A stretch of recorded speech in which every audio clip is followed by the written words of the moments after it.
Beauty and the Beast. Hopefully we'll make it less of a beast in the near future. Today, I'm going to talk to you about measuring out the car to make sure that the body is square so that when you go in and do things like we're going to be doing in the future, a radiator core support and a battery tray apron, that those things line up like they're supposed to. Because right now, I'm not real sure because this car's had the snot knocked out of it a couple of times in a couple of different places. But oddly, I think that the front end of the car is in decent shape.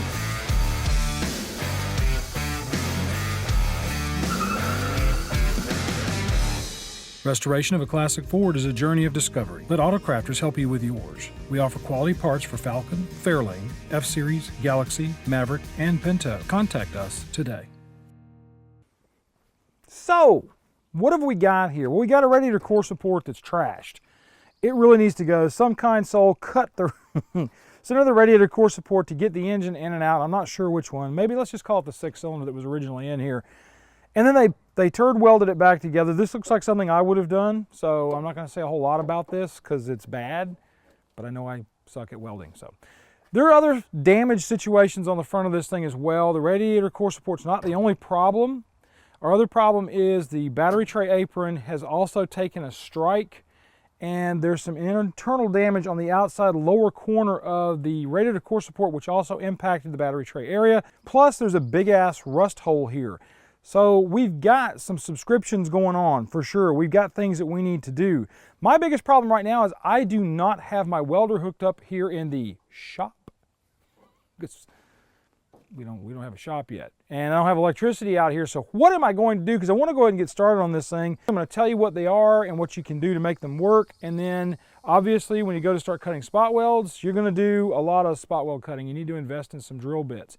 But before we get off into all that in the next couple of weeks, what I wanted to do is I wanted to talk to you about how to establish whether your engine bay is square, because that will become a really big deal when you start working on this. If you find that the engine bay is off by more than 1/8 of an inch, side to side or front to back from one side to the other, you're going to need to take it to a frame shop and have them go in and start mucking around with it.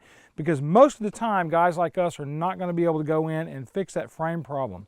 Now, yes, Dynacorn does have the parts for this thing. We've got the radiator core support from our friends over at Autocrafters through Dynacorn, and Dynacorn has this complete apron. But we don't need the whole apron. We just need the battery tray apron, and as of yet, they still have not released a battery tray apron for the 64 and 5 Falcons. I don't know why, but if they released this, then they could have all of this and it would be great, but then this would sell because people need this part more than anything else. So Dynacorn, if you're watching, please consider going in and just releasing the battery tray apron rather than trying to sell the entire side section of the car, because most guys don't need all the other stuff. They mostly need the battery tray apron. Now I'm going to stop preaching and I'm going to start doing some measuring. What we've got going on is I want to measure this out and I want to measure the chassis across the back. There's a couple little tidbit points I'm going to go over here in a minute, but I'm going to give you the broad brush of this first. What we've done is we've put a socket with some tape wrapped around it and the locator hole for the cowl tank.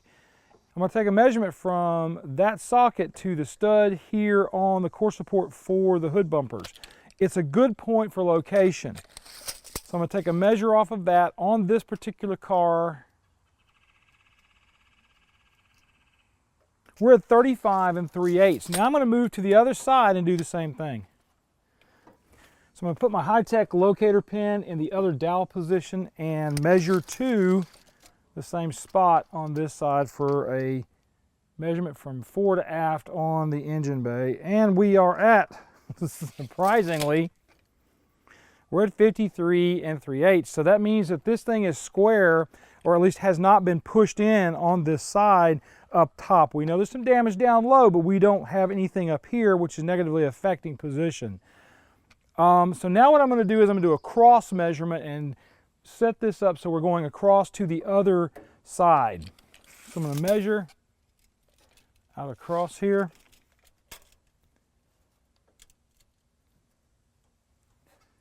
And we are at 53.5. And now what we're going to do is we're going to take that and pull it over to the other side and measure across here as well. Now the reason I'm using a socket with tape wrapped around it is it just makes a really nice dowel pin to stick down in that hole so that you can do your measurements. You can use a bolt, whatever you want to use. I had something a little better out there. With us being kind of in between here and there, it's really hard to have all the correct tools. But over to this side, we are 53 5/8, which means we're still within Ford's 1/8 inch width that they want to see on this. So we know that the front end of our 65 Ranchero is fairly square around. Now what I want to do though is I want to take some measurements down inside the chassis and on the front of the radiator core support so we can make sure that when we put this in, we're going to be okay. What I will tell you about that is this. With the core support, it doesn't matter because it comes with the lower cross brace, but you are going to have to knock the strut braces off underneath at the front. I'll show you that right now. If I can get down here, oh, it's a long way to the bottom. Oh, getting too old for this.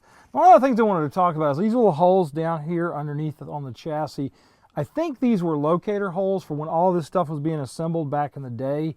So you'll want to look for those as possible positions for things if you want to take measurements off of it. But what I'm going to do is I'm going to take a measurement on this car because we have a difference here. This one is 7 inches from the outside edge of the frame rail to the corner of the strut mount on this side. But on this side, we're at we're at a Monday measurement on this thing because it's like 7 5/8. No, wait a minute. That's 7 3/4. It's hard for me to see it from here. That's 7 3/4. So we're off a pretty good bit. But I know that now before I go in and make my cuts, and that's what I was going to talk about with this, is know what you've got before you start, because this is a factory problem. This is not something that was done by somebody else, because these look like the factory welds that I've seen for years on these Falcons and on the Mustangs. This is what they would do with them, like we have here and here and here. So I know that that's pretty much what this thing is. It's where it's supposed to be. It's a little kinked and messed up, and we'll probably go in and unkink it. But we know that this is going to sit where it's going to sit. All right, so we know we've got a different measurement on this piece here. I'm not going to worry about it from there. So what I'm going to start talking about now is some of the things that you can run into when you're doing some of these measures, and things you have to look out for. Luckily, we've got our 64 Falcon hardtop over here, so I can show you what I'm talking about and let you know what's going on with some of those issues. If I can get up. Oh, I broke my tape measure. All right, I want to talk to you a little bit now about the things where people will say never and always on a classic car. There are no never and always on any of these old cars. This car's a perfect example of that. This car has never been hit. It's never had anything done to the engine bay on it.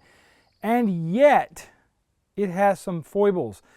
If I look over here, I can see that the jigging point for the cowl tank on this side is closer in on the apron section than it is on the driver's side. So what we've got is that the gap on the passenger side cowl tank setup is tight, and the gap on the driver's side is loose, meaning that this could have a difference in the measurement of the engine bay.